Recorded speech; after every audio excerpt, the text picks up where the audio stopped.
I never imagined my own children would leave me in a retirement home on Christmas Eve, saying it was for my own good. The pain cut deeper than any physical wound. Ironically, it was in that moment of my greatest despair that fate decided to give me a gift. The forgotten lottery ticket in my pocket wasn't just a piece of paper. It was the beginning of a new life, and the lesson my children would never forget. But before we continue, make sure you're subscribed to the channel and tell us in the comments which city you're watching from. We love knowing how far our stories travel. My name is Eleanor, I'm 73 years old, and 6 months ago, everything I knew as life fell apart. After my husband Richard passed away, I kept living in the house we had built together over 4 decades. Our home was never luxurious, but it had everything that mattered: love, memories in every corner, and a garden I cared for with devotion. I began to notice something was wrong when my 2 children, David and Lucy, started visiting me more often. At first, I felt happy about their renewed attention. David would come with his wife Paula and their 2 teenage kids. Lucy arrived with her husband Edward. The visits always ended with the same conversations. About my age, about how big the house was for just me, and about their constant concern. "Mom, what if you fall while you're alone? What if something happens at night?" They would insist. I told them I was fine, that I could still take care of myself. I would show them my perfect garden as proof that I still had strength. They exchanged glances and I pretended not to notice. I never told them about the money. Richard and I had saved our whole lives, and when he passed, he left me an insurance policy that guaranteed comfort and security. My children never asked about it, and I never mentioned it. Maybe that was my mistake. The week before Christmas, David showed up alone. He was smiling, talking about spending Christmas Eve together, about bringing the whole family. "Mom will pick you up tomorrow," he said. "Dress nicely, there's a special surprise." Excited, I packed a small bag with a few clothes, my blood pressure medicine, a picture of Richard, and my favorite shawl, the one he gave me on our last anniversary. When David arrived with Paula the next day, something felt off. They hadn't brought the kids, and the car had no Christmas decorations. David seemed nervous, speaking quickly, avoiding my eyes. Still, I got in, trusting that it was just anxiety about the surprise they had planned. The ride was silent. I didn't recognize the route we were taking. We passed through downtown, then neighborhoods I rarely visited. Finally, we stopped in front of a brick building with a modest sign that read, "Sunrise Home, Assisted Living for Seniors." My heart started racing. "What are we doing here, David?" I asked. He let out a deep sigh before answering. "Mom, we already talked about this. They'll take great care of you here." "We never talked about this," I said, my voice trembling. "You said we'd spend Christmas together." "And we will," Paula interrupted with a smile that didn't reach her eyes. "We'll come tomorrow. We brought you some gifts. You like it here? There are activities, people your age." Felt like I'd been punched in the stomach. The betrayal hit so cold I couldn't even cry. I just stared at the son I had raised, the man who was once a little boy running into my arms when he scraped his knee, and I didn't recognize him. "Please don't do this," I whispered. "I can take care of myself. I have my home." David glanced at his watch. "Everything's arranged, Mom. The house is fine, we need it. Lucy and I agreed it's best to sell it. The money will help pay for this place." That's when I understood everything. It wasn't about my well-being. It was about the house, about the money. "You can't sell my home. It's in my name." Paula exchanged a quick look with David before saying softly, "You actually signed the papers 3 weeks ago. Remember when we brought those documents about your medical insurance?" I vaguely remembered signing some papers that David had brought, saying it was just bureaucracy related to Richard's health plan. I trusted my children. I never thought I'd need to read the fine print of documents they put in front of me. "You tricked me," I murmured, feeling a pain that went beyond the physical. "My own children." "It's for your own good, Mom," David insisted, already opening the car door.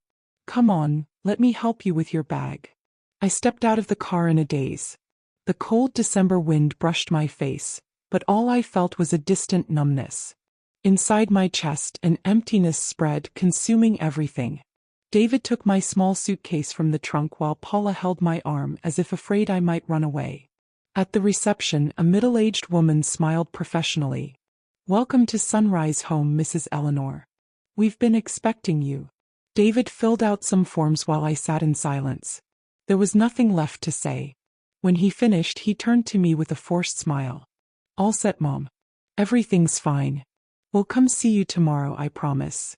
I didn't answer. He gave me a quick kiss on the forehead. Paula waved from a distance, then they left, back to the warmth of their car, their lives, leaving me behind like a burden they'd finally gotten rid of. An employee led me down a hallway to a small room with 2 beds. One was already occupied by an elderly woman who was fast asleep. This is your bed, Mrs. Eleanor. Dinner is served at 6. If you need anything, just press that button. When she left, I sat on the edge of the hard mattress, clutching my purse against my chest as if it were a shield. Through the window, I watched snowflakes begin to fall. It was Christmas Eve and I was alone, betrayed, abandoned. Then I remembered the lottery ticket in my shawl pocket. The week before, when I went to the market to buy ingredients for Christmas tamales that no one would come to eat, the cashier had convinced me to buy a ticket for the U.S. National Lottery holiday draw. You look like a lucky lady, he'd said with a smile. Now, with trembling fingers, I pulled the wrinkled ticket from my pocket. It was just a piece of paper, but it represented the last decision I'd made freely before my children took control of my life. I tucked it away again, deciding to check it later when the drawing took place. That night, lying on a strange bed and listening to the breathing of my unknown roommate, I cried silently. Not for the house, not for the money, but for the betrayal, for how easily my children erased decades of love and sacrifice. I fell asleep thinking of Richard, wishing he were there to tell me what to do, to hold me in his strong arms and assure me everything would be all right. But Richard was gone and I was alone. The next morning, Christmas Day, I woke up to the sound of the television in the common room. A few people were gathered watching the morning news. I didn't want to join them, but I also didn't want to be alone with my dark thoughts. I got up and walked over, trying to look less miserable than I felt. An older man offered me a seat next to him on the couch. First Christmas here, huh? I can tell by your face, he said kindly. It gets better. Or at least we get used to it. I nodded, unable to speak. On the TV, the host showed images of happy families celebrating Christmas. Children laughing, glowing trees, gifts being opened, hugs shared. Each image stabbed at my heart. Then suddenly the broadcast changed. And now here are the results of the U.S. National Lottery Special Holiday Draw, the announcer said cheerfully. Almost without thinking, I reached into my shawl pocket. I felt the wrinkled ticket inside. I had no real hope, but at least it would distract me for a moment. I pulled it out carefully and smoothed it as the numbers began to appear on the screen. First number, 07. I looked at my ticket. It matched. Second number, 15. Also matched.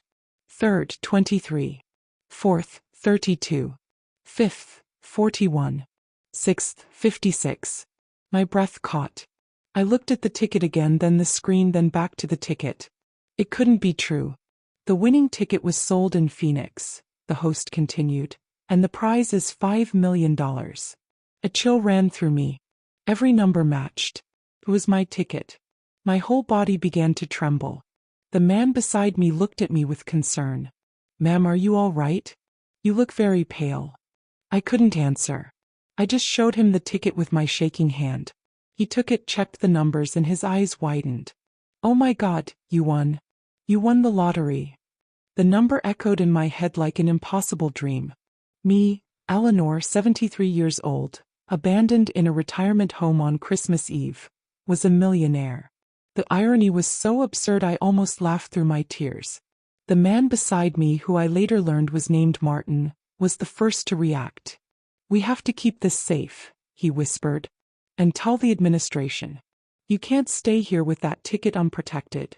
I nodded, still in shock. Martin called one of the caregivers, a young woman named Carla, and explained the situation. At first, she thought we were mistaken until she saw the ticket and checked the numbers on her phone. Good heavens, she murmured. It's true. She really won. The next few hours were a whirlwind. The director of the home was notified. Papers were signed. Calls were made. Then a representative from the U.S. National Lottery arrived to verify the ticket. We'll need the lady to come to our main office tomorrow to begin the claim process, she explained. Bring your identification. We'll make sure everything is handled properly. I nodded, still dazed. The director, who barely noticed me the day before, was now eager to assist. Mrs. Eleanor, we can offer transportation and escort, whatever you need. We want to ensure your safety and comfort. I looked at him, seeing through his sudden kindness. Yesterday I was just another abandoned old woman. Today I was a valuable client. Thank you, I said curtly, but I already have help. I looked at Martin, who nodded silently. He understood what the others didn't, that it wasn't about the money but about dignity. Meanwhile, the news began to spread. The local press found out that the winning ticket belonged to an elderly woman recently placed in a retirement home. Reporters started calling, eager for the story. The director tried to control the situation, but it was too late. Around noon, a van from Channel 9 News pulled up in front of Sunrise Home. A young reporter managed to get inside and found me in the common room. Mrs. Eleanor, I'm Lauren from Channel 9 News. We'd love to interview you about your incredible luck. Winning the lottery on Christmas Day. My first instinct was to refuse. I'd never liked attention. But then I thought of my children, probably at my house, enjoying the success of getting rid of me. Yes, I replied firmly. I'll give the interview. But I want to tell the whole story. Lauren looked thrilled. They quickly set up a small recording area. I sat in a wheelchair they insisted I use for the interview, though I could still walk. I held the winning ticket in my hands. We're live in 3, 2, 1, the cameraman counted down. We're here at Sunrise Home with Mrs. Eleanor, the lucky winner of the U.S. National Lottery's Christmas draw, Lauren began excitedly.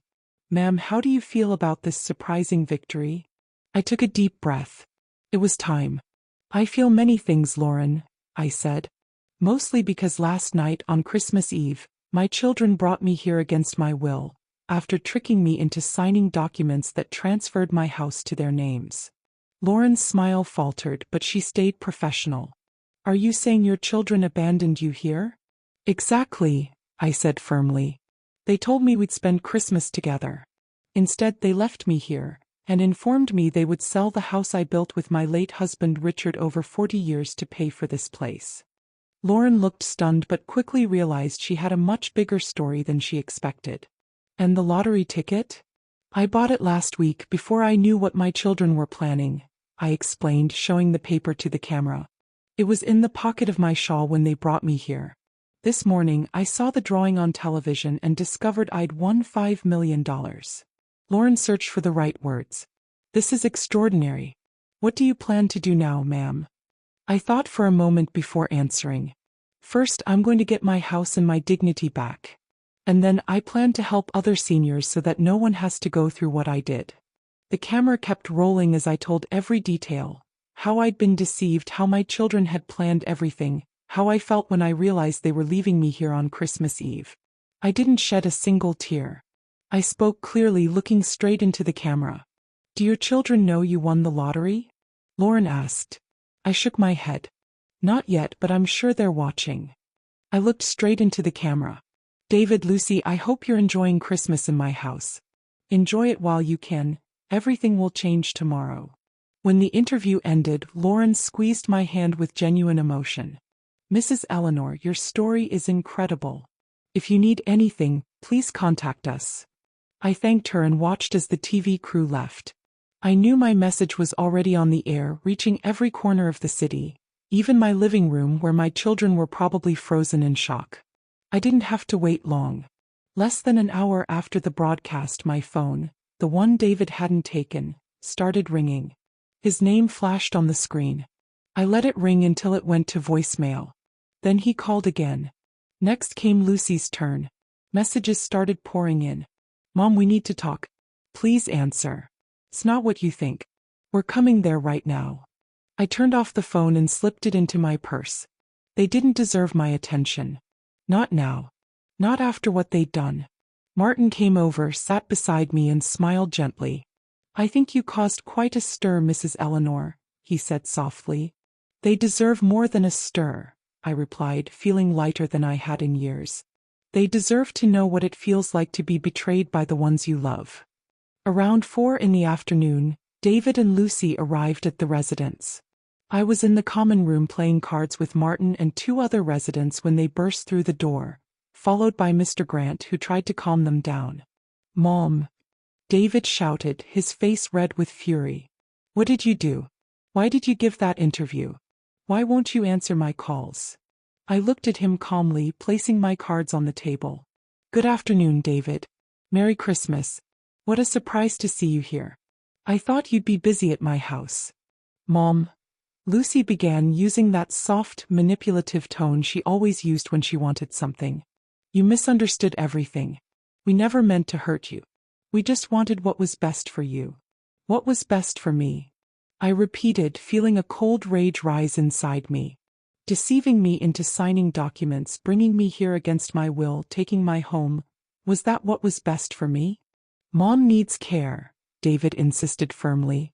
"She can't be alone anymore." "That's a lie and you know it," I replied. "I'm perfectly capable of taking care of myself.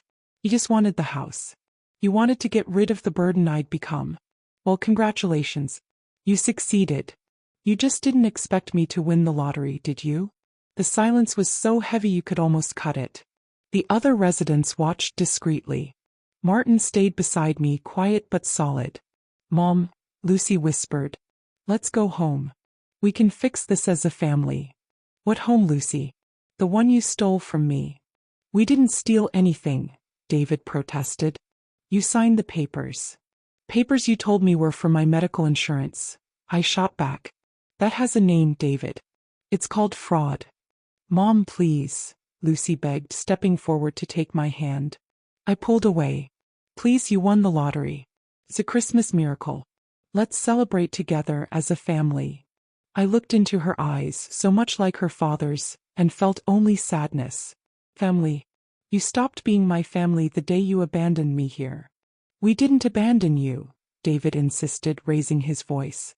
"We came to visit you today. After you found out I won the lottery," I corrected. "Funny how money changes everything, doesn't it?" Mr. Grant, clearly uncomfortable, stepped in. "Maybe it would be better to continue this conversation in private. You can use my office." "That won't be necessary," I said, standing up. "I have nothing more to say to you today. Tomorrow I'll go to the U.S. National Lottery office to claim my prize. After that, I'll meet with my lawyers to reverse the fraudulent transfer of my home." "Mom, please," David begged, desperate. "We can fix this. We're family." "The family doesn't abandon family on Christmas Eve," I said simply, turning to leave. "You made your choice. Now live with it." I walked down the hallway toward my room, feeling their eyes on my back, hearing Lucy burst into tears and David arguing with the director. For the first time since I arrived, I walked with my head held high, not like a victim but like someone who had taken her power back. I sat on the bed and let a single tear run down my cheek. It wasn't sadness. It was relief. The worst was behind me, the betrayal, the pain, the loneliness. From now on, I was in control of my life. And those $5 million. I already knew exactly what I would do with them. My children thought they had gotten rid of a useless old woman. They had no idea they had just created their greatest adversary. The next morning was clear and cold. I woke before dawn, my mind filled with thoughts and plans. Beside the bed, my phone showed dozens of missed calls and messages, all from David and Lucy. I didn't answer a single one. I took a shower, put on the same clothes I had worn when I arrived, the only ones I had besides my pajamas, and waited. At 9 o'clock sharp, there was a soft knock on the door. It was Carla, the caregiver. "Mrs. Eleanor, there's an attorney at the reception asking for you. He says you called him." "Thank you," I said with a smile. "I'll be right there." The night before, after my children finally left, not without trying a few more manipulative tricks, I had asked Martin to lend me his cell phone. I dialed a number I had memorized for years. My late husband Richard's lawyer, Andrew. He sounded surprised to hear my voice, even more so after I told him what had happened. "I'll be there tomorrow at 9, he promised without hesitation. And he kept his word. There he was, punctual as always. Andrew looked exactly the same, graying hair neatly combed, a perfect suit, and a leather briefcase under his arm. When he saw me, his professional expression softened into genuine concern. "Mrs. Eleanor," he said, taking my hands. "I saw you on TV. I could hardly believe it. How are you?" "Surviving," I replied. "Thank you for coming so quickly." "You should have called me the moment this happened," he said gently. "You know you can always count on me." I was in shock, I admitted. And honestly ashamed. I never imagined my own children.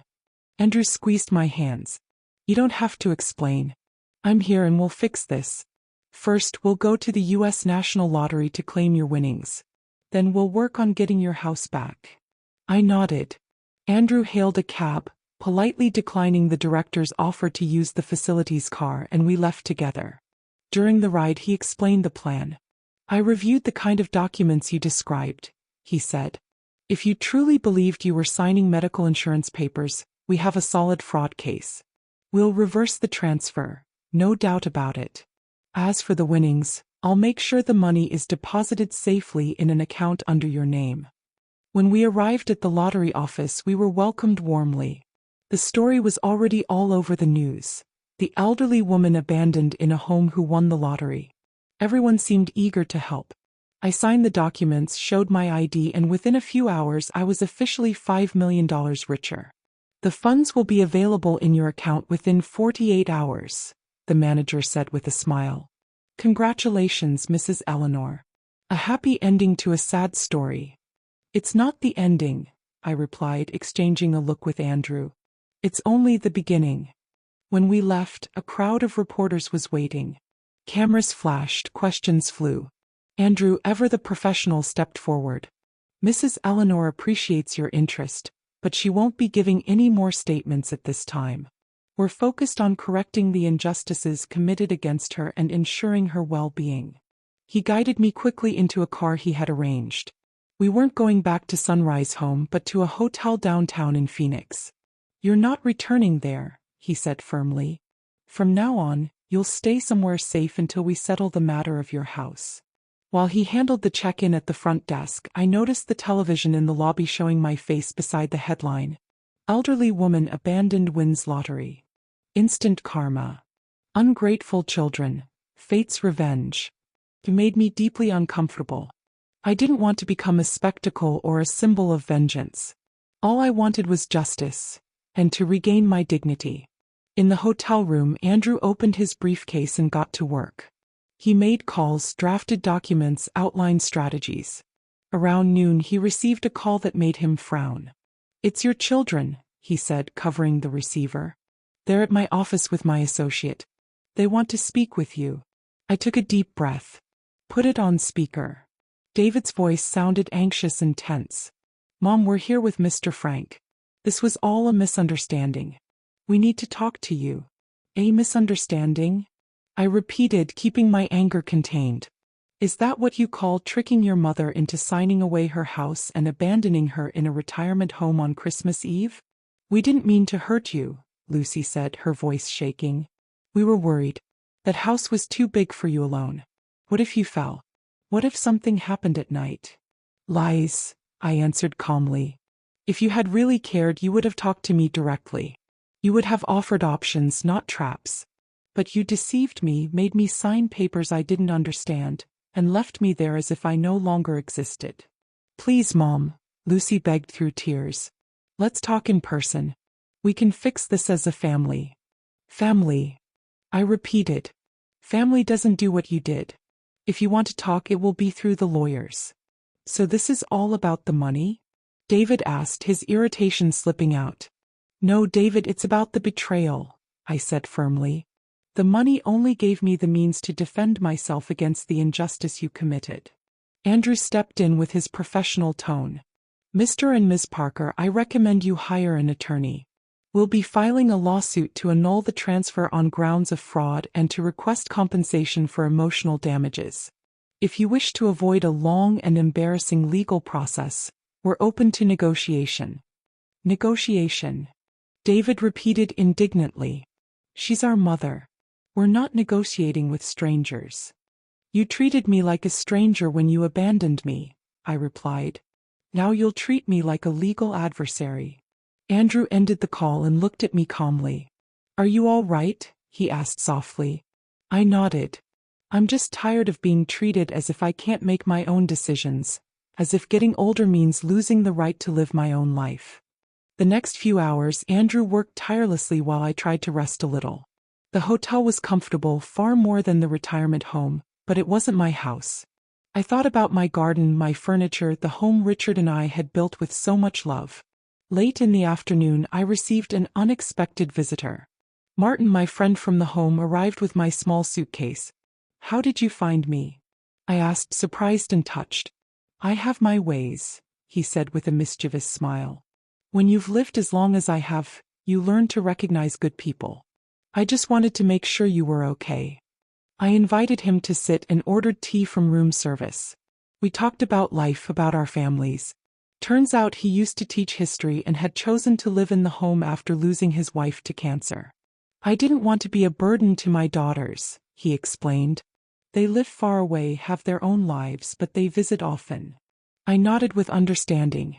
The difference is that it was your choice, I said quietly.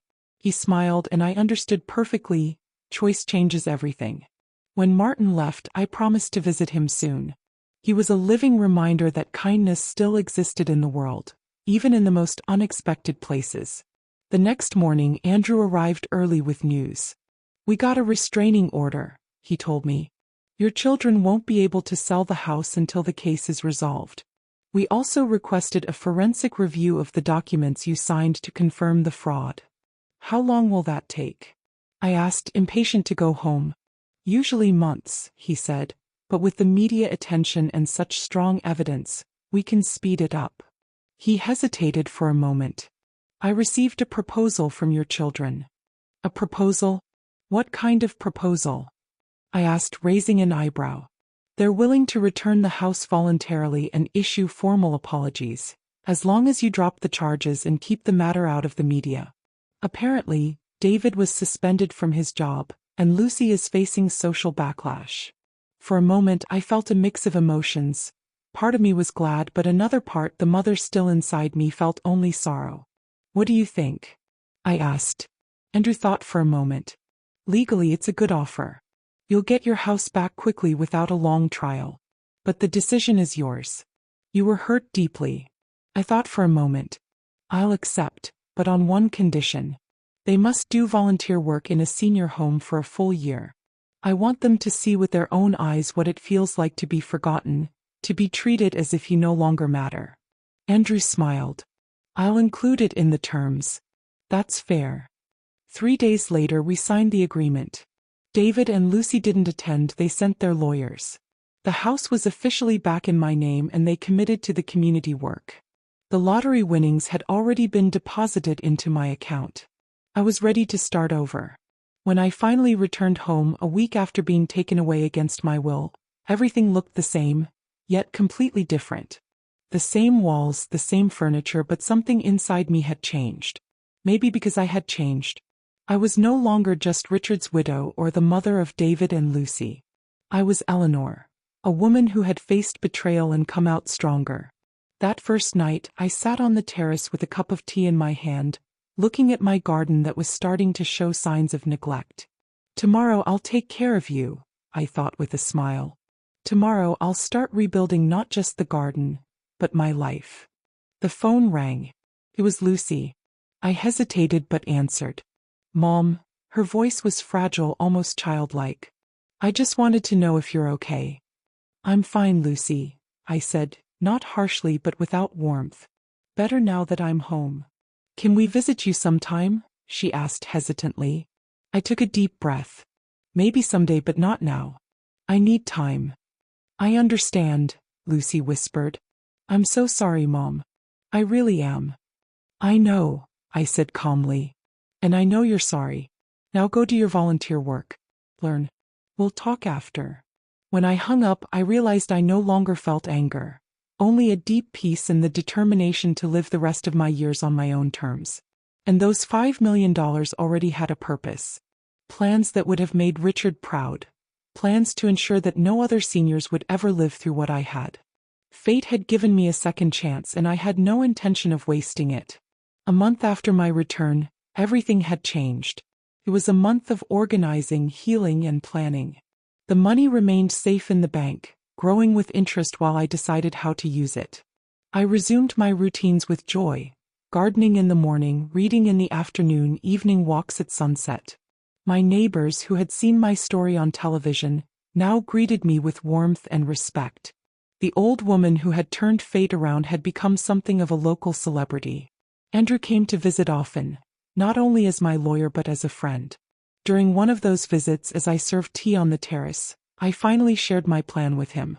I wanted to create a foundation to support vulnerable seniors, especially those at risk of abandonment or abuse. Andrew nodded approvingly. It's a noble project, Eleanor. Also quite ambitious. I have time and resources, I replied with a smile. And most of all, I have a reason. No one should ever go through what I did. Over the following days we worked out the details. I chose the name for what it symbolized to me. Renewal Foundation.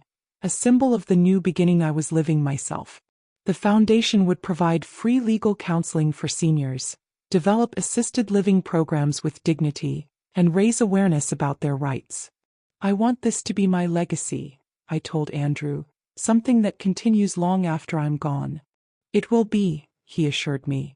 I can handle all the legal structure and organization.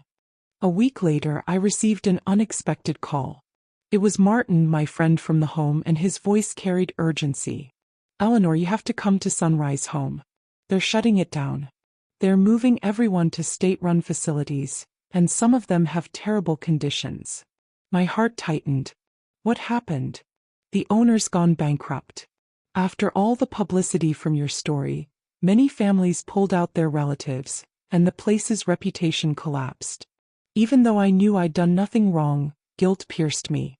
I'm on my way. I hailed a cab and less than an hour later I was back at the residence. Everything looked different, emptier, darker. Staff were packing boxes and residents looked confused and frightened. I found Martin in the common room speaking to several people and trying to calm them down. I'm so glad you came, he said when he saw me. I spent the entire afternoon there listening to stories, comforting people, and taking notes. Many, like me, had been left there by families who no longer wanted or could afford to care for them. Others had chosen the place because of its quality, which, despite everything, was still better than many alternatives. By late afternoon, I asked to speak with the director. He received me in his office, visibly defeated. Mrs. Eleanor, he began awkwardly, what happened to you was unfortunate, but it doesn't reflect our overall service. I raised a hand to stop him. I'm not here to talk about the past. I'm here to talk about the future. I heard you're closing. He nodded sadly. Unfortunately, the costs are too high, and the number of residents has dropped drastically since the incident. We can't keep going. What if an investor appeared? I asked. Someone interested in buying the place and transforming it into something better? His eyes widened in realization. Are you suggesting? I'm proposing, I confirmed. I'm building a foundation focused on seniors. This place could be our first project. After a long discussion about numbers, conditions, and future vision, we reached a preliminary agreement. I would buy Sunrise Home, renovate it completely, and turn it into the headquarters of the Renewal Foundation.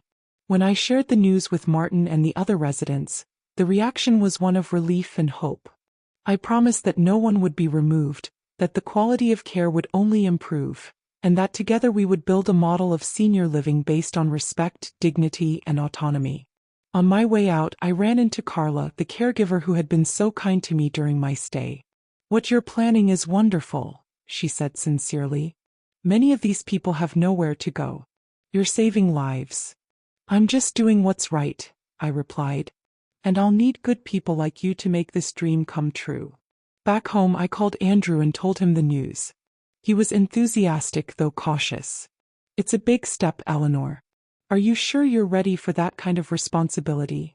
I've never been more sure, I said. My children's betrayal, the lottery, meeting these people, it all led me to this purpose. In the months that followed, I threw myself into the project. The home was purchased, renovated, and reopened as the Renewal Living Center.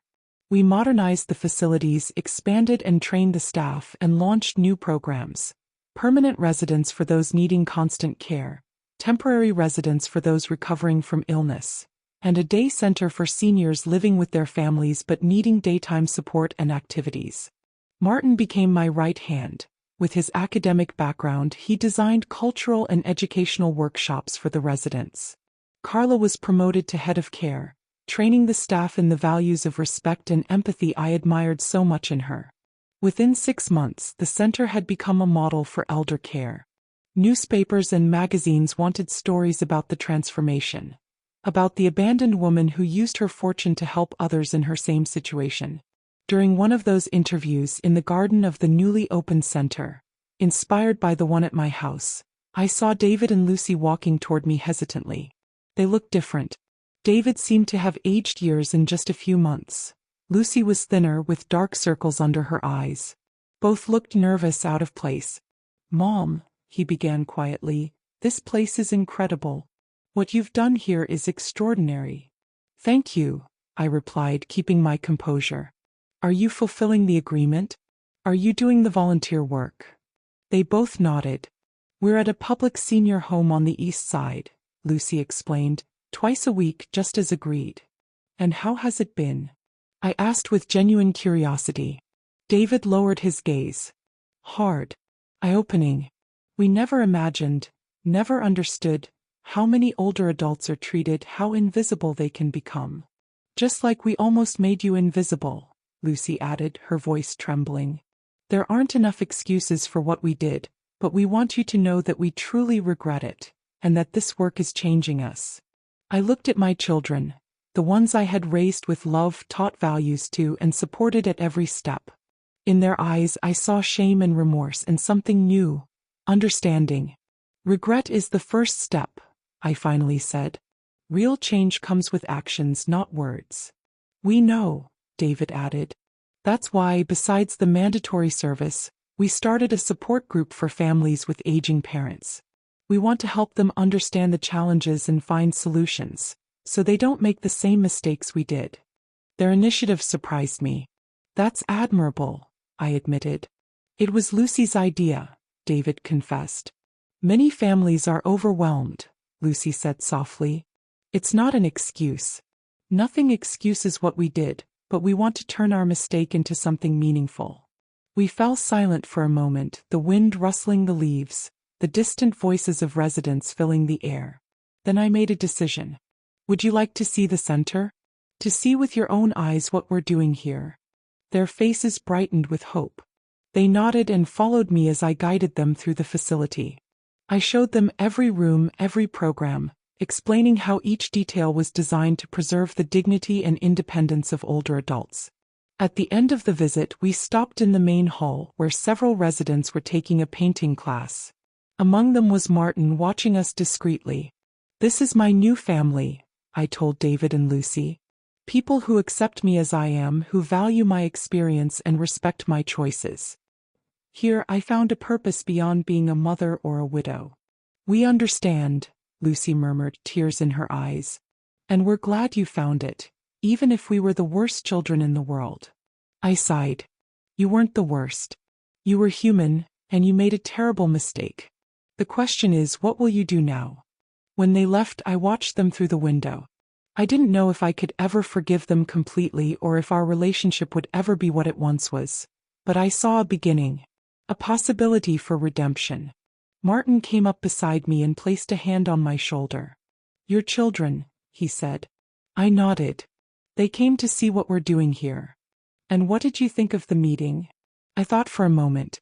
"You know, Martin, when I won the lottery, I thought the universe was compensating me for the betrayal.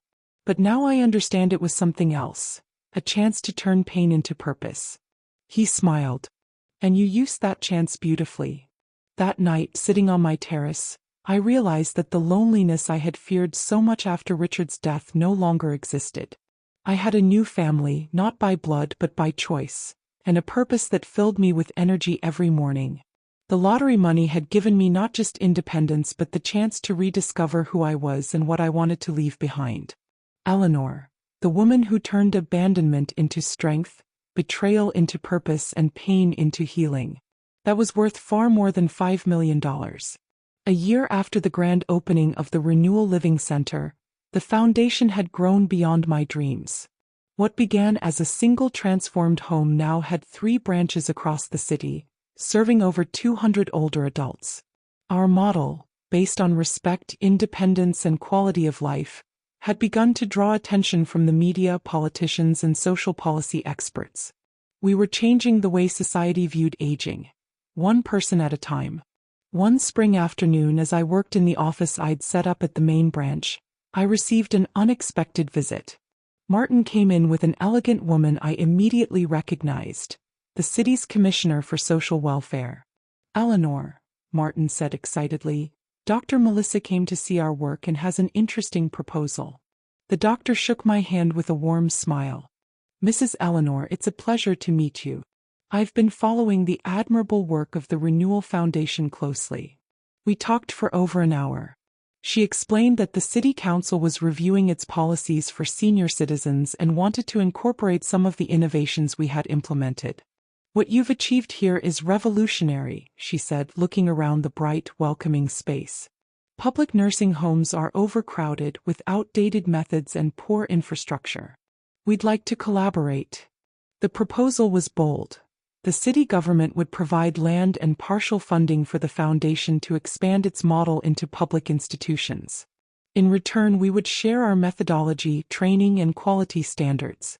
"This is an opportunity to improve the lives of thousands of seniors," Dr. Melissa said, "not just those who can afford private care." I looked at Martin, who nodded enthusiastically. "Think about it carefully, Eleanor," he said. "This is the moment to strengthen what we've built, to make real change." I agreed right then and there. In the following months, we threw ourselves into intense work, designing manuals, training programs, and evaluation systems. We visited public homes, identified problems, and proposed solutions. The work was exhausting but deeply rewarding. Each transformed institution meant dozens of people regaining their dignity. During one of those visits, to a particularly run-down public nursing home, I had a surprise. Among the volunteers helping with the transition to the new model, I recognized a familiar face. Lucy. She didn't see me at first, busy helping an elderly woman with a walker. I watched her support the woman carefully, patiently, matching her slow and unsteady steps. When our eyes met, I saw the recognition and immediate nervousness in hers. I walked toward her slowly. "I didn't know you worked here," I said. "I started as a volunteer fulfilling the agreement," she explained without daring to look directly at me. "But I kept coming. Now I work part-time as an occupational therapy assistant." "And your old job?" I asked, surprised. Lucy had been an accountant at a multinational company, with a comfortable salary. "I quit," she admitted.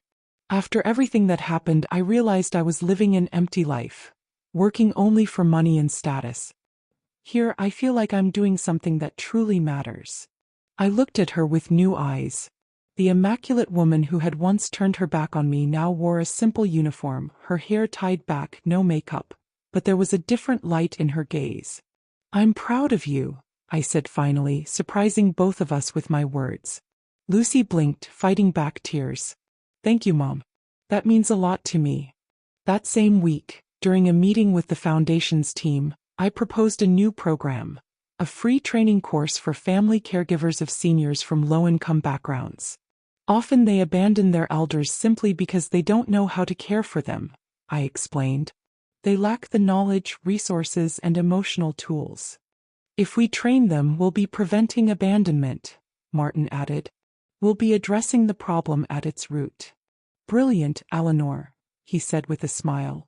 The program started modestly with 20 students in an improvised classroom at the center. We invited doctors, psychologists, and social workers to teach classes ranging from first aid to stress management. To my surprise, one of the first to volunteer as an instructor was David. He showed up one rainy afternoon in my office, nervous but determined. "I heard about the program," he said after our greetings. "I'd like to help. I'm a physical therapist." I can teach mobility techniques, fall prevention, and adapted exercises. I hesitated for a moment. Our relationship was still marked by caution and long silences. Why, David? Why do you want to be involved in this? He took a deep breath.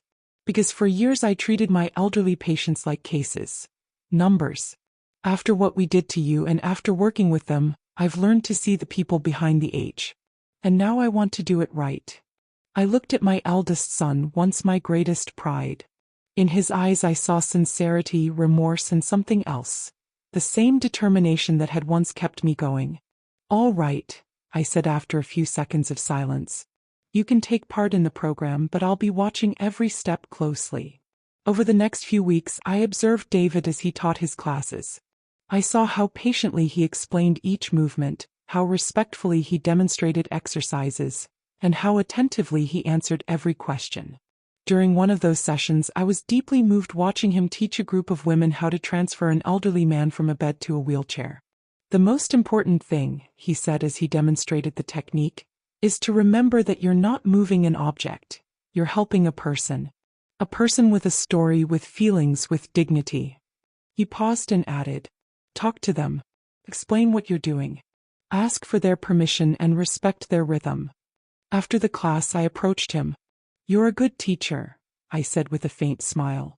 David looked surprised by the compliment. I learned from the best, he said softly. You always taught us to treat everyone with respect. I couldn't help but smile with a touch of sadness. It seems that lesson didn't quite sink in the first time, I said. David lowered his head and nodded. We deserved that, Mom, every word and more. But believe me, we're trying to make things right this time. That night, as I prepared for bed, I thought about the incredible transformation my life had taken. From the unbearable pain of abandonment to the fulfillment of creating something meaningful. From loneliness to the warmth of a new community. From my children's betrayal to the possibility of forgiveness. I realized that the lottery money hadn't been the real change. It had only been the spark that set it all in motion. The true change came from daily choices. Mine, Martin's, David's, Lucy's, and every person whose life the foundation had touched. The next morning, I made a decision that had taken me days to reach. I organized a dinner at my house. For the first time in almost 2 years, I invited my children to come together. I prepared everything myself. The lasagna that had always been a family tradition, Richard's favorite salad, and the flan I used to make for his birthdays. When they arrived, each separately but only minutes apart, a strange mix filled my chest. Resentment, nostalgia, hope. Not for what we had been, but for what we might still become. Dinner began tense, with trivial comments about the weather and the news. Gradually, though, the conversation grew warmer. We talked about the foundation, the ongoing projects, the new plans in motion. I've been thinking a lot, I finally said, looking at both of them, about forgiveness. They froze, silent, barely daring to breathe. What you did was unforgivable, I said slowly. You betrayed my trust in the most painful way. You tried to erase me from your lives, as if I were a burden. David lowered his head while Lucy bit her lower lip to hold back tears. But I see what you're doing, I continued. I see the effort, the real change. And I've realized something. Holding on to resentment doesn't serve me, nor does it help me continue with the purpose I've found. I took a deep breath before finishing. I can't promise that our relationship will ever be the same. Some wounds leave scars that never fully fade. But I'm willing to build something new, something different, based on who we are now, not who we were. The silence that followed was heavy with emotion until Lucy finally spoke, her voice trembling. Thank you, Mom. We don't deserve this chance, but I promise we won't waste it. David nodded, unable to speak, tears streaming freely down his face. That dinner marked a turning point for our family. It wasn't complete forgiveness, nor the erasure of the past, but it was a seed planted in fertile soil ready to grow with time. In the weeks that followed, the Renewal Foundation continued to grow. The caregiver training program became such a success that we had waiting lists for the next sessions. We decided to document our methodology in a comprehensive manual that would soon be published and distributed free of charge to institutions across the country. One bright morning, as I drank my coffee on the terrace, the phone rang. The call was from a national TV production company. "Mrs. Eleanor," said an enthusiastic voice, "we're preparing a special on initiatives transforming the lives of senior citizens across the U.S., and your Renewal Foundation will be our main feature. We'd love to film interviews with you and your team." I stayed silent for a few seconds. I had never sought fame or recognition. The foundation was about the people, not about me. "We understand your hesitation," the producer added, "but think about the impact. Your story could inspire others to create similar change." I consulted Martin and Andrew before deciding. Both agreed. "National exposure will be good for the cause," Andrew said. "It'll help raise awareness. And besides," Martin added with a smile, "who better than you to talk about starting over at 70? 2 weeks later, a film crew arrived at the center. They spent several days recording the daily operations, interviewing residents, caregivers, and families. But the core of the story was my journey: the betrayal, the lottery, and turning pain into purpose. "Did you ever think about just enjoying the money?" the reporter asked during the main interview. "Traveling, buying a beach house, living in luxury after everything you went through?" I smiled at the question. I did think about it," I admitted. "For a moment, I even imagined buying a mansion with a pool and sending pictures to my kids just to show them how happy I was without them." I laughed softly. "But I realized that would only be revenge in disguise. And revenge ties you to the past, to the pain. I wanted freedom. I wanted a future." "And does that future include your children?" the reporter asked carefully. I turned my head toward David and Lucy, who were watching quietly from the side of the set. "It includes forgiveness," I said. "Not necessarily forgetting, but the ability to move forward. My children are doing their part to make things right, not just with me but with others." We continued talking about the challenges of elder care, the transformation of public homes, and the training program that had inspired so many families. When the filming ended and the crew packed their equipment, the reporter approached me again. "Mrs. Eleanor, in all my years of journalism, I've rarely seen such light in someone. You turned personal tragedy into a movement that's changing lives. How did you do it?" I thought for a moment before answering. Because I realized I had two paths: to sink into bitterness or to bloom through pain. And I chose to bloom. At 73, I still have so much to give, so much to live. I paused and smiled. "And you know what's the most ironic part? If my children hadn't abandoned me, if I hadn't won the lottery, I'd probably still be at home tending my garden, living a peaceful but small life."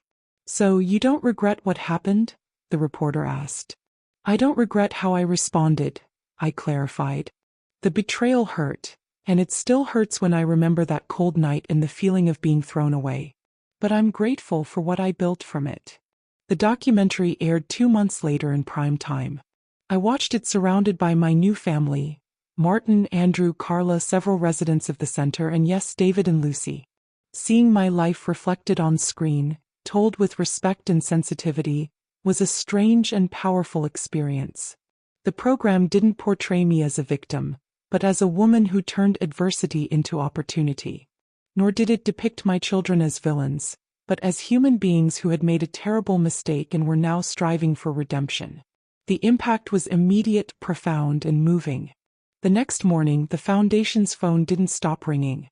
People from across the country wanted to learn more about our work, offer support, or replicate our model in their own communities. City councils from different states asked for advice. Companies offered donations, and universities proposed research collaborations on aging and quality of life. A week after the broadcast, we held an urgent meeting with the entire leadership team. The enthusiasm was immense, but so was the responsibility. "The potential for expansion is enormous," Andrew said. "But we need a strong structure. We can create regional hubs, adapt the model to different realities, and train local teams. And without compromising quality," Martin added. "Growth is good, but not at any cost." In the middle of the meeting, I received an unexpected call. The Department of Social Development wanted to partner with the Renewal Foundation to implement our model as a national public policy for senior care. When I shared the news, the room erupted in applause and tears. What had begun as a personal dream could now change the lives of millions. That night, alone at home, I sat on the terrace with a cup of tea, just like in the old days. I looked up at the starry sky and thought of Richard. "You were right, my love," I whispered. "Everything happens for a reason, even the most painful things. Who would have thought that at 73 I'd be starting the greatest adventure of my life?" I remembered how it had all begun. With a betrayal I thought would destroy me, with a forgotten lottery ticket that changed my destiny, and with the conscious decision to turn pain into purpose. And now, less than 2 years later, I was leading a national movement. I had a new family, my children on their path to redemption, and an entire community united by one vision. Life had given me more than a second chance. It had given me a rebirth, proof that it's never too late to start again, to redefine who you are, to leave behind a legacy that outlives you. 3 years had passed since that cold night when I was left at a nursing home. 3 years of tireless work, personal growth, and building something I'd never thought possible. The Renewal Foundation now operated in 15 states across the U.S., with over 50 centers following our model. Our caregiver training program had graduated more than 3,000 people, many of whom now worked in our facilities or applied their skills in hospitals and private homes nationwide. I remained chairwoman of the board, making strategic decisions and representing our cause, but my daily life was calmer. I spent my mornings in the garden, my refuge and my pride, my afternoons reading and weekends visiting the original center where familiar smiles always awaited me. One autumn afternoon, as I was reviewing reports in my office, Martin walked in with a frown. "Eleanor, have you seen the time? We have a meeting with the ministry in 20 minutes. I looked at the clock and sighed. "Sorry, I got lost in all this paperwork." He came closer, glancing at the stack of documents on my desk. "You're working too much," he said softly. "You need to delegate more." "I'm fine," I insisted, though I could feel the fatigue deep in my bones. "There's still so much to do." Martin looked at me with that mix of affection and concern that was so typical of him. "You've built something extraordinary, Eleanor. It's time to trust that others can carry the load too." I thought about his words during the meeting with government officials. We were discussing expanding into rural areas, the challenges of adapting the program to different communities, the resources required. Suddenly, a sharp pain shot through my chest. I tried to ignore it, but it spread down my left arm. Martin's voice sounded distant. "Eleanor, are you all right?" I tried to answer, but no words came out. Everything blurred. The last thing I saw before losing consciousness was my friend's face, shouting for help. I woke up in a white hospital room, the steady beeping of monitors in the background. David was sitting beside me, holding my hand. When I opened my eyes, his face lit up with relief. "Mom, thank God," he said, emotional. "How do you feel?" "Like a truck ran me over," I murmured weakly. "What happened?" "You had a heart attack," he explained, his tone a mix of professional calm and a son's worry. "It wasn't severe, but the doctor said it was a wake-up call. You need to slow down." I closed my eyes, processing the news. At 76, after everything I'd been through, the idea that overwork might be the thing to stop me felt almost ironic. Over the next few days, I received a steady stream of visitors. Lucy practically moved into the hospital, sleeping in a chair next to my bed. Martin came every morning with updates from the foundation, assuring me everything was running smoothly. Andrew rearranged his schedule to spend an hour with me each day. Employees, residents, and volunteers came too, bringing flowers, letters, and smiles. The cardiologist, a kind, middle-aged man, was direct when he spoke to me before discharge. "Mrs. Eleanor, your heart is stable, but I must be honest. If you keep this pace, next time you might not be so lucky." I nodded silently. "What do you recommend, doctor?" "Cut back drastically on work, delegate tasks, eat better, walk every day, and above all, avoid stress." A week later, I returned home. Waiting for me at the dining table were David, Lucy, Martin, and Andrew, surrounded by folders and documents. "What's all this?" I asked as I sat down slowly. "A succession plan," Andrew said evenly. "We worked on it while you were in the hospital." "Succession? I'm not dying. And we'd like to keep it that way," Lucy said gently. "But we want you to rest, Mom. They explained the plan in detail. The foundation would be reorganized into departments, each with its own director. Martin would serve as executive director. David would oversee health and wellness. Lucy would manage administration. You'll stay on as chairwoman, Andrew added. The vision will always be yours, but the daily operations will be in our hands. I looked at each of them, my children who had come such a long way toward redemption, my friend who had become like a brother, and my lawyer who was now part of my family. Gratitude and pride welled up inside me. Seems like you've all decided everything already, I said, pretending to be annoyed but unable to hide my smile. Only because we know you too well, Martin replied. We knew you'd resist letting go. He was right. Part of me wanted to protest, to insist that I still had the strength and clarity to lead. But another part, calmer and wiser, knew it was time to let go. And what am I supposed to do with all this free time? I asked, half joking. Live, David said softly. Take care of the garden you love so much, read those books piled by your bed, maybe even travel a little. And keep being our guide, Martin added warmly. The foundation will always be your legacy, Mrs. Eleanor. We'll just carry it further. The following months were a slow adjustment. At first, it felt strange not having to rush to meetings, not hearing the phone ring endlessly or reviewing piles of reports before bed. I rediscovered the pleasure of cooking without hurry, of smelling the damp earth after watering the flowers, of reading an entire book on a quiet afternoon. I started walking every morning around the neighborhood, greeting neighbors, shopping at the market, joining a Tai Chi group in the park and a book club at the library. Life had returned to a human rhythm. Even so, I visited the foundation often. I attended board meetings, gave talks, and welcomed visitors curious about our story. But now it was different. I was no longer the director carrying everything on her shoulders, but the mentor watching proudly from the sidelines. During one of those visits, I saw Martin leading the expansion team meeting. He had embraced his new role naturally, combining his academic background with impressive organizational skill. David, now in charge of health and wellness, was developing physical therapy and adaptive fitness programs already running in all our centers. Lucy, once so concerned with appearances and status, had become the administrative soul of the foundation. Her transparent finance system was now a model for other nonprofit organizations. Watching them work together filled my eyes with tears of pride. They had changed. We had changed. That night, I sat on the terrace with a cup of tea. Autumn was at its peak, golden leaves dancing in the wind, the air rich with the scent of earth and memories. I thought of how my life had turned since that painful Christmas Eve.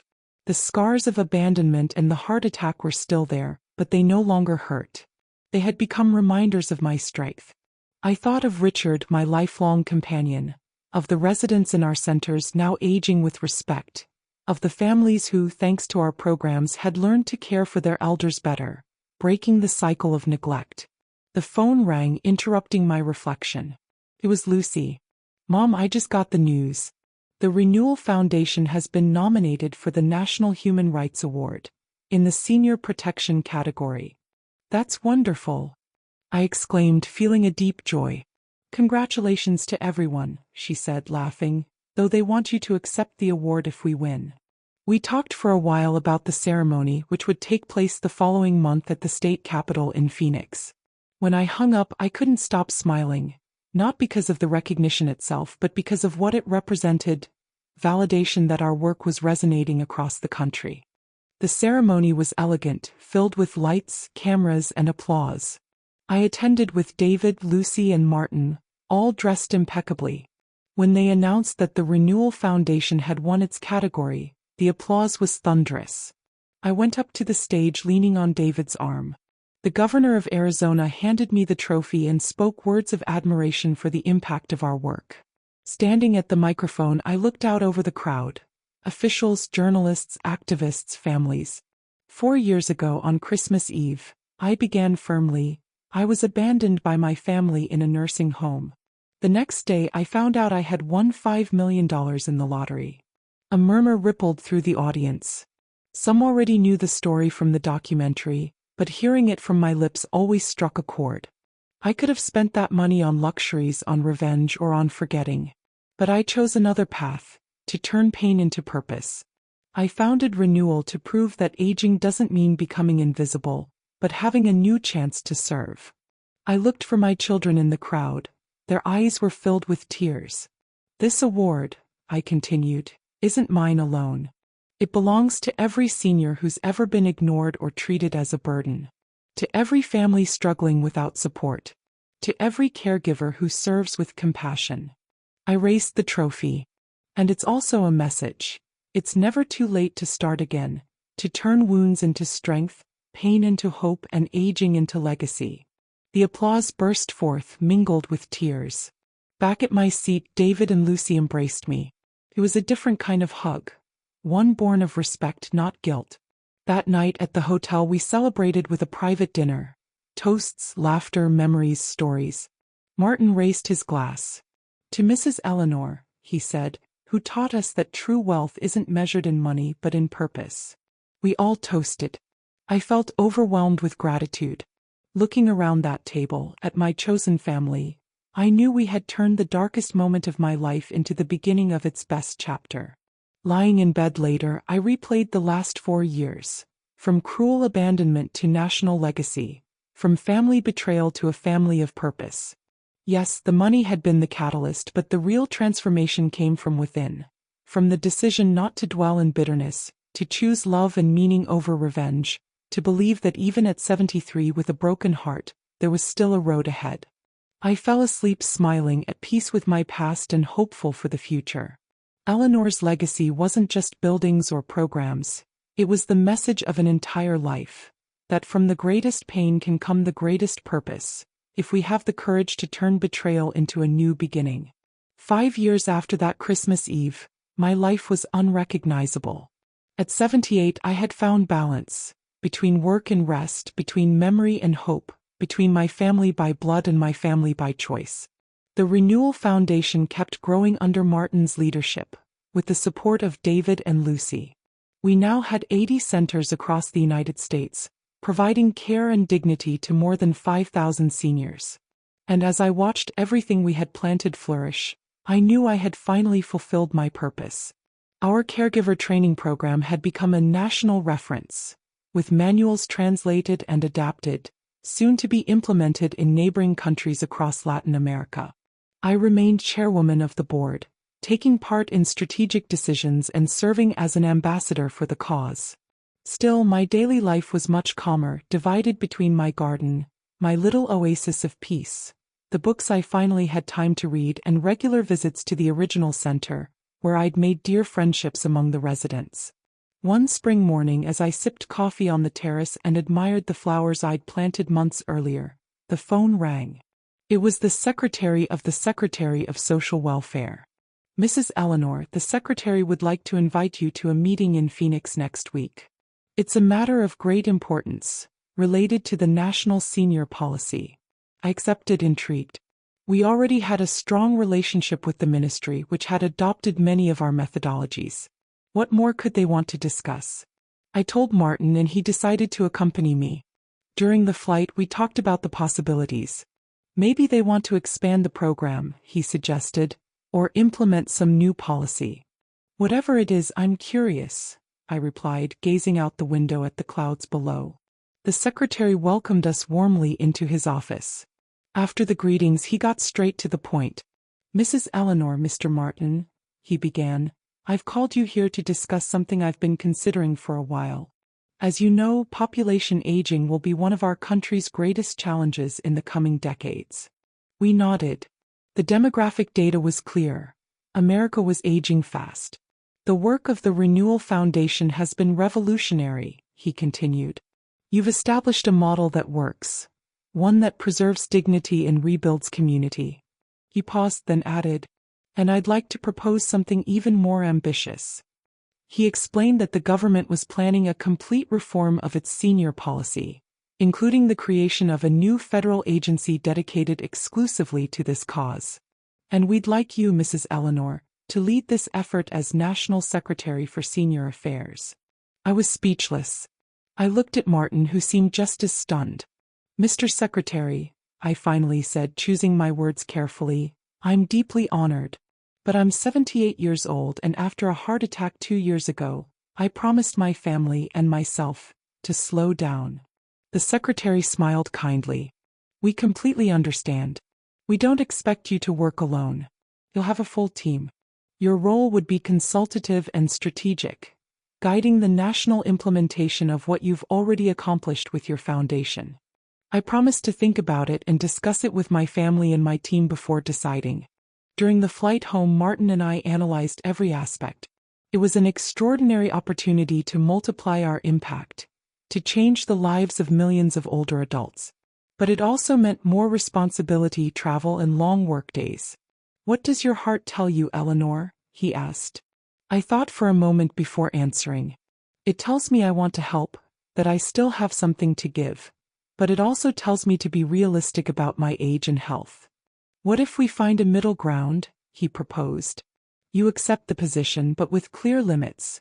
Reduced hours, remote work whenever possible, and a strong team to carry out your decisions. The idea began to sound reasonable. When I got home, I called a meeting with David, Lucy, Eric, and Martin. I think you should take it, David said, surprising me, but with strict limits to protect your health.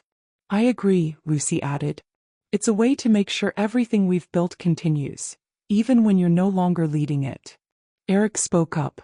From a legal standpoint, we can draft a contract that defines your working conditions and health protections. Martin nodded. I can take on more operational work at the foundation so you can focus on this new role.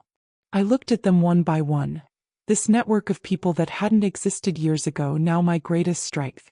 Gratitude filled me. All right, I said at last. I'll accept, but with clear boundaries. 3 working days a week, virtual meetings whenever possible, and a 6-month review of the agreement. A month later, I was officially sworn in as National Secretary for Senior Affairs. The ceremony in Phoenix was covered by every major outlet. Many emphasized the symbolism. A 78-year-old woman who had once been abandoned by her family in old age now leading national senior policy. It's like closing a circle, a journalist commented in an interview. I prefer to think of it as opening a new one, I replied calmly. Because this story isn't about me. It's about ensuring no one else ever lives what I lived. The work was intense but deeply fulfilling. I led the creation of a new regulatory framework for long-term care homes, promoted active aging programs in local communities, and coordinated a national network of social centers inspired by our foundation's model. My team was exceptional.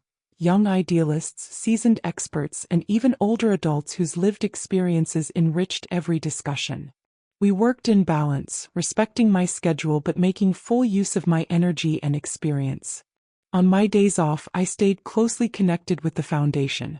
Martin had taken full leadership. David and Lucy had solidified their roles. Everything ran smoothly. One Sunday morning, as I enjoyed my coffee on the terrace, there was an unexpected knock at the door. It was Mary, David's ex-wife, accompanied by my 2 teenage grandchildren, Daniel and Vanessa. I hadn't seen them in almost 5 years since that fateful Christmas. Shortly after the scandal, David and Mary had divorced. He never gave details, but I knew that guilt and public pressure had been the final straw. The grandchildren, 13 and 15 back then, had stayed with their mother, and contact between us had faded into silence and pain. Grandma Eleanor, said Vanessa, now a 20-year-old young woman, her voice trembling, can we talk to you? I invited them in. My heart was pounding. Mary sat stiffly on the couch, uncomfortable but determined. I know I have no right to be here, she began, but the kids insisted. We saw the documentary at the university. Daniel interrupted, now an 18-year-old young man. And we were shocked. We had no idea what really happened that Christmas. All we knew was that you went to a nursing home, and then you became famous. Dad hardly ever talked about it, Vanessa added. And after the divorce, we lost touch with that side of the family.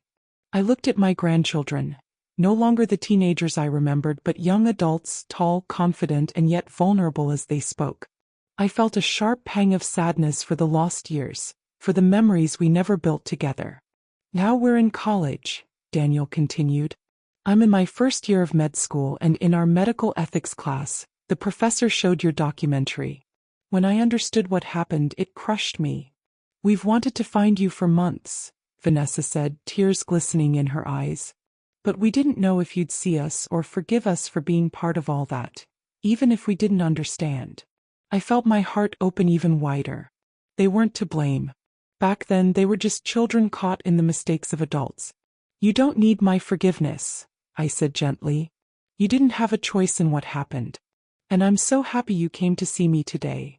Mary, who had remained silent until then, finally spoke. I'm guilty too, Mrs. Eleanor. I supported David's decision. I thought we were doing the right thing, but I was wrong, terribly wrong. I've watched your work from afar. I've seen everything you built, and I felt a deep shame for what I did that night. Tears streamed freely down her face. For the first time, I saw true remorse in her. What happened is in the past, I said, surprised by how easily the words came. What matters now is what we do moving forward. We spent the rest of the morning talking and catching up. Daniel told me he wants to specialize in geriatrics, inspired in part by my story. Vanessa, who's studying social sciences, is interested in public policy for vulnerable populations. When we said goodbye, we exchanged phone numbers and promised to meet again soon. The reconciliation that had begun years ago with my children now extended to a new generation, closing a circle I never thought would close. That night, I reflected on how much my life had changed since that moment of betrayal. From abandonment in a home came a national foundation. From the pain of being discarded emerged a purpose that now helps thousands. From a family that once rejected me came a broader circle of people. Some by blood, others by choice, all meaningful. The years that followed brought new challenges and joys. My work with the department led to real, tangible changes in national senior policy. The Renewal Foundation kept growing under Martin, David, and Lucy's capable leadership. My grandchildren became regular presences in my life. Daniel interned in the Foundation's health division, and Vanessa wrote her master's thesis on the impact of our programs. At 80, I decided it was time to step down from all formal positions. I left both the National Department for Senior Affairs and the Foundation's board, passing the torch to a younger, equally dedicated generation. I'm not leaving the cause, I explained during my farewell speech. I'm just changing how I contribute. From now on, I'll be a storyteller, sharing what I've learned and inspiring others to continue this vital work. And so I did. I began writing my memoirs, giving occasional talks, meeting students and researchers interested in my journey. My home became an informal gathering place for discussions about aging, purpose, and personal transformation. One quiet autumn afternoon, as I was writing in my garden, a visitor arrived. Someone who would close yet another circle. It was an elderly woman leaning on a cane, accompanied by a caregiver. It took me a few seconds to recognize her. My roommate from that first night at the nursing home 5 years ago. Mrs. Catherine? I asked uncertainly. She smiled and nodded. It's me, Mrs. Eleanor. It took me a while, but I finally came to visit you. I soon learned that Catherine had followed my journey through TV and newspapers. When her son decided to move her to another home, she insisted on choosing one of our centers. Renewal, she said proudly. I live now in the South Center. It's a wonderful place. I have my own room, I take part in activities, I've made new friends. All thanks to your courage to turn that terrible night into something so good. That visit moved me deeply. Seeing that my work had directly touched someone who had been there during my most vulnerable moment gave me a sense of closure I hadn't known I needed.